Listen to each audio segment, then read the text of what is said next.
Group 7, and today we will be presenting a research article titled How Nature Meets Nurture. This article focuses on the connection between nature, which refers to our inborn or biological traits, and nurture, which refers to our experiences and environment, especially in the process of learning language. So this presentation will help us understand how both our natural abilities and environment work together in shaping the way humans acquire and develop language. Next slide, please. So on this slide, we can see the basic information about the article.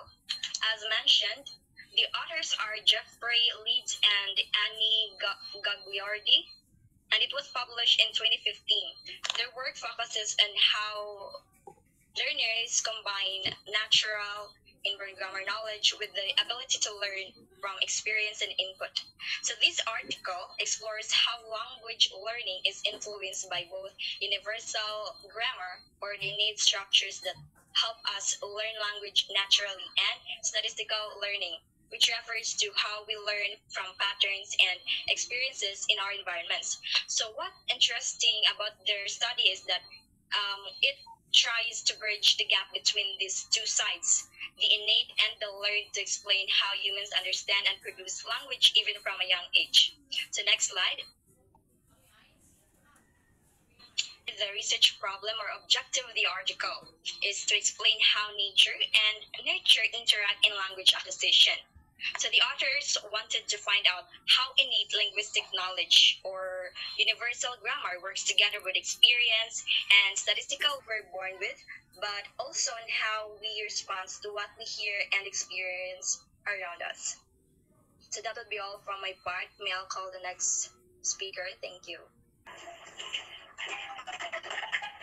So next, we have a theoretical framework. So, kaning study is based sa duha nga important ideas about how people learn language. So, universal grammar, the concept siya nga UG, in short, and statistical learning theory. So, universal grammar, so kaning kana idea tanan, ang human daw like kanang giborn jud siya nga natay natural ability para mo learn og kanang language. So this means that kanang our brains already have a built-in sa kanang and grammar system. So atong brain na dyan ay kanang mura siya grammar system. Even kanang before we start speaking, ang atong minds really na mo understand sa mga structures of language, like giun sa ang mga sentence gi-form or how words go together.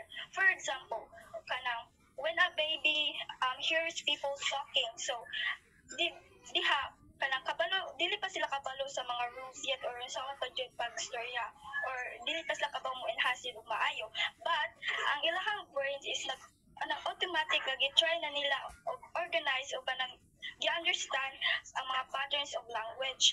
So gipakita diri that learning a language is not just about memorize, it's something we are not naturally designed.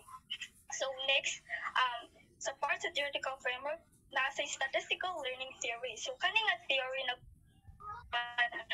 how we learn sa to ang experience and our environment. It say that language learning happens when we listen, kanang pag-paminaw, pag-observe, and notice patterns in what people say around us. So, ma-learn ni by hearing words repeatedly and understanding which word usually go together.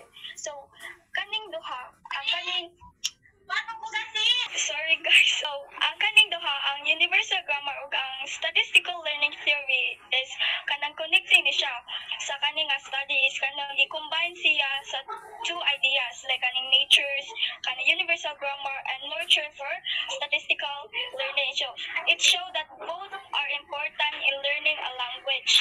So, next is methodology. So, the researchers di wala dyan sila ingon like collect new data, but instead researcher didn't collect new data, but instead nag-study sila many previous works to understand how grammar learning happens. So they connected with different experts have to say that both or natural ability like universal grammar and also sa atong experience, ang statistical learning sad is naka-help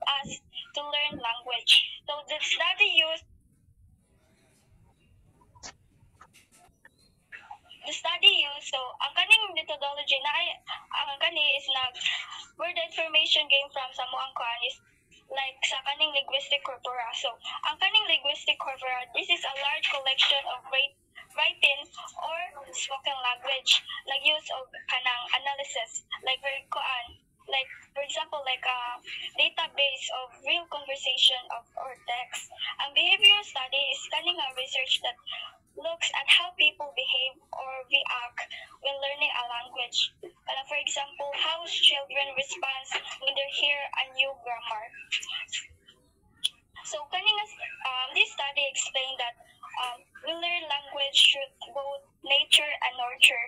So, universal grammar say that our brains are born ready to learn language, while ang kaning statistical learning say nga we learn is analyzed by existing studies and compared of their different language to explain how we both theories work together in learning grammar. That's all. Next reporter, please. The key findings of this article will show how both nature and nurture work together in language learning. So first, the authors found that children in the language they hear around them. And this means they notice how words and sounds usually go together. And also, they use those. So now let's proceed to the key findings of this article. This article shows how both nature and nurture work together in language learning. First is the authors found that children are very sensitive to the statistical patterns in the language they hear around them. This means that they notice how words and sounds usually go together. And also, they use those patterns to figure out grammar rules. But at the same time, they also depend on their innate grammatical knowledge, or what we call universal grammar. So even before children learn a language, and their brains are already prepared to understand certain grammatical structures.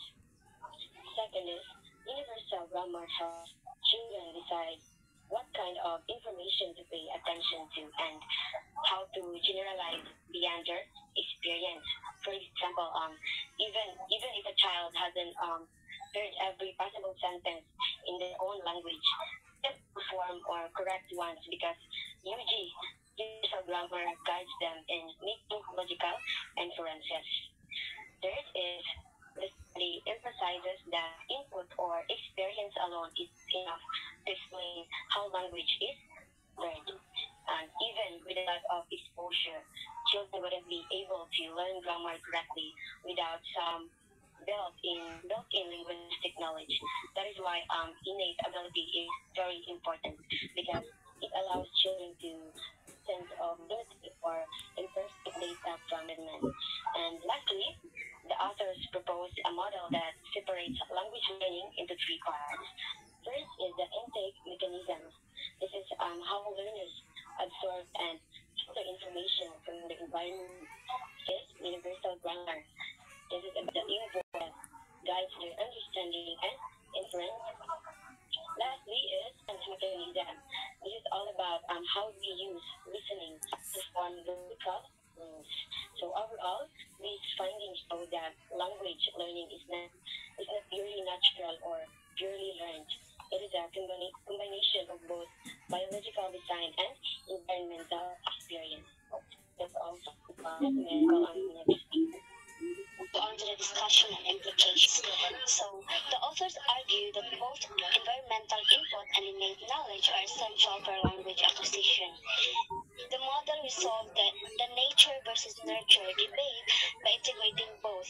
So, this explains that the authors believe that both the language we hear and our inborn ability. So, they combine the nature versus nurture ideas. Next, theoretically, it explains how learners project beyond the input and from rules. Practically, it suggests that early language environments still matter because they trigger innate learning capacities. So the article explains how learners can create a grammar grammar rules from what they hear, and it highlights that early language experiences are important for activating our innate learning abilities.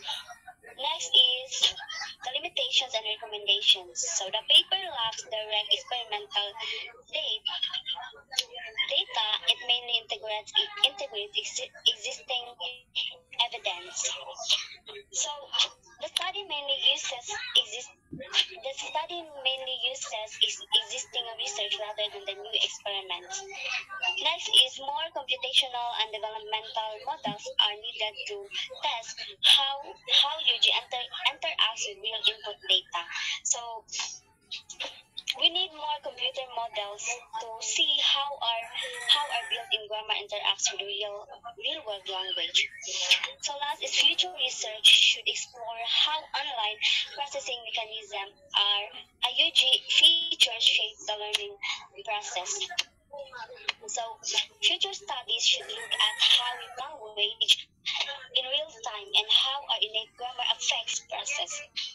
So in conclusion, this article provides a comprehensive overview of how children acquire language, that emphasizing the importance of both innate knowledge and environmental input. Further, research is needed to fully understand this complex mechanism. And I guess that would be all. Thank you. Let us now move forward to the strengths of the article. So for the strength of the article, it offers a balanced and integrative model combining nature and nurture, logical and well-supported arguments with cross-linguistic and developmental examples, and lastly, clarifies complex linguistic theories in an accessible framework. So, the article's main strength lies in its balanced approach, as it considers both nature, which is the innate ability, and nurture, which is the environmental factors in language learning. So instead of choosing one side, it integrates both, showing how they work together to explain how humans acquire language. So the author supports this argument with clear example from different languages and stages of development, which helps readers see how the theory applies across various contexts. So another strong point is that the article simplifies complex linguistic theories, making them easier to understand even for readers who are not expert in linguistic concepts like perceptual versus acquisitional intake are abstract and hard to measure experimentally. So for the weaknesses of the article, this explained theory, it has some weaknesses also. No? It focuses mainly on conceptual explanation and does not provide new empirical evidence or experiments to support its claims. So this means that the ideas, while logical, remain untested in actual research settings. So additionally, some of the concepts like perceptual intake and acquisitional intake are quite abstract and difficult to measure in real-life studies. So this makes it more challenging because for researchers to verify or apply these concepts in practical language learning situations. So lastly, for the relevance of the research or the field, so the article is highly relevant to linguistics, education, and psychology. It helps explains how children learn language structure and meaning. For teachers or language researchers, it highlights why both exposure, the input, and cognitive readiness, or UG, are critical in learning. So, for the relevance of the research or the field, this article is highly relevant to fields such as linguistics, education, and psychology because it helps explain how children learn language structure and meaning. So for teachers and language researchers, it highlights that language learning depends on both exposure to language, which is the input, and the learner's cognitive readiness or innate ability or the universal grammar. So this means that teaching strategies should be balanced within these two factors. So providing rich language experiences while also supporting students' internal ability to process and understand language. In short, the article provides useful insight for improving language teaching and understanding how learning naturally occurs. So that's all for my part. Thank you and good afternoon. Understand that Language learning is not just imitation or memory. It's a mix of natural ability and experience. We agree with the authors that universal grammar gives us the foundation while interaction and input shape how we use it. And this is by ensuring children are exposed to rich and bright language environment that improves their innate capacities and learning experience. So that's all for groups